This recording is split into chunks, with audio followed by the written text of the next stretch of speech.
जिला स्तरीय उत्कृष्ट विद्यालय तथा विकासखंड स्तरीय मॉडल स्कूल में कक्षा 9वीं में प्रवेश लेने के लिए प्रवेश परीक्षा की तैयारी कर रहे प्रिय विद्यार्थियों, साथ ही एनएमएमएस परीक्षा में सम्मिलित होने जा रहे प्रतिभावान विद्यार्थियों, सुप्रभात।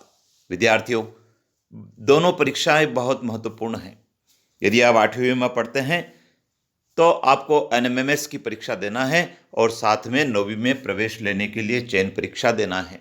दोनों परीक्षाओं में हिंदी भाषा के प्रश्न पूछे जाते हैं और पिछले वर्षों में क्या प्रश्न आए हैं उनको हम इस वीडियो के माध्यम से जानने जा रहे हैं। आइए विद्यार्थियों, आपके लिए 20 उन महत्वपूर्ण प्रश्नों का संकलन किया है जो गत वर्षों में पूछे गए हैं और आने वाली परीक्षा में भी महत्वपूर्ण हैं। आइए जान लेते हैं क्या प्रश्न है। हाथ पांव फूलना मुहावरे का क्या अर्थ है? हाथ पांव फूलना मुहावरे का अर्थ है घबरा जाना। विनय पत्रिका किसकी रचना है? गोस्वामी तुलसीदास की रचना है। बिरसा मुंडा का संबंध किस राज्य से है? झारखंड राज्य से है। इतिहास से संबंधित शब्द के लिए प्रयुक्त एक शब्द क्या है? ऐतिहासिक। प्रकृति का सुकुमार कवि किसे कहा जाता है? सुमित्रा नंदन पंत को कहा जाता है। रामचरितमानस किसकी रचना है? गोस्वामी तुलसीदास की रचना है। विद्यार्थियों, रामायण किसकी रचना है यह भी आपको ध्यान में होना चाहिए। सूरदास किस रस के सम्राट माने जाते हैं? वात्सल्य रस के। लता मंगेशकर का संबंध मध्य प्रदेश के किस शहर से है? इंदौर शहर से रहा है। संगीत सम्राट तानसेन के गुरु कौन थे? स्वामी हरिदास थे। हिंदी भाषा की लिपि क्या है?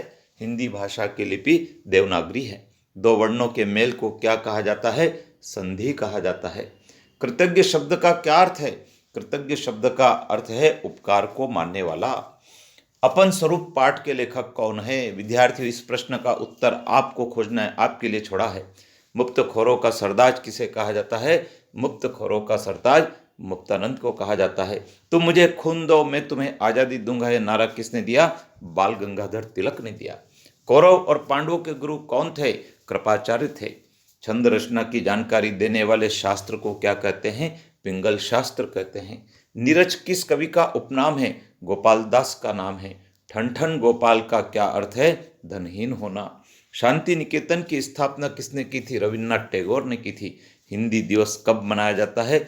14 सितंबर को मनाया जाता है। विद्यार्थियों, दिवस से संबंधित, मुहावरों से संबंधित, लोकोक्तियों से संबंधित, संधि, समास, छंद, रस, अलंकार, शुद्ध वर्तनी आदि से संबंधित एक एक प्रश्न आपकी परीक्षा में पूछा जाता है। आपके पाठ्यक्रम पर जो पाठ्यपुस्तक है उसमें दिए गए शब्दों को भी यदि आप तैयार करते हैं तो वे आपके लिए सहायक होंगे। विद्यार्थियों, चैनल आपने सब्सक्राइब कर लिया है क्योंकि हजारों विद्यार्थी इस चैनल को सब्सक्राइब कर चुके हैं। आपने यदि नहीं किया तो उसमें शामिल हो जाइए क्योंकि आपको इन परीक्षाओं से संबंधित महत्वपूर्ण वीडियो इस पर प्रेषित किए जा रहे हैं जो आपके काम के हैं। जय हिंद।